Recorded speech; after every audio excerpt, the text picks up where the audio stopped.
За өөрийгөө танилцуулаад хөтөлбөрөөр яриад дуусчих шүү дээ. Сайн бацхан санхүү дэвсгэрийн сургуулийн салбар дундын судлалын тэнхимийн ахлах багш, төрийн удирдлагын багш Утган болд байна. Санхүү дэвсгэрийн сургууль дээр хэрэгжиж байгаа төрийн удирдлагын магистрийн хөтөлбөрийг та бүхэн танилцуулъя.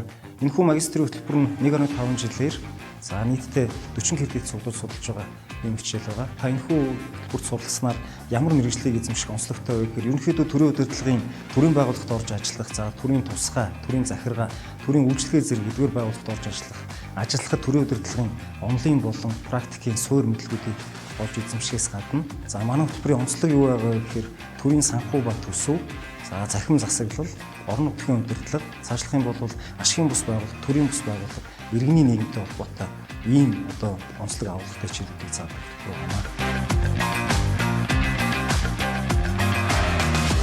За нөгөө талаасаа энэ хөтөлбөрийг төгсөөд та хаана ажиллах боломжтой вэ гэхээр цаашд хэрвээ та төрийн албанд орж ажиллах гэж байгаа бол энэ хөтөлбөр танд тохирох хөтөлбөр байгаа. За мөн хэрвээ та төрийн албанд ажиллаж байгаа, өөрийн карьерийг нэмэгдүүлэх гэж байгаа, өөрийн боловсролын зэрэгийг нэмэгдүүлэх гэж байгаа бол санхүү эдийн засгийн сургууль дээр хэрэгжиж байгаа энэ хөтөлбөр танд тохирох хөтөлбөр байгаа.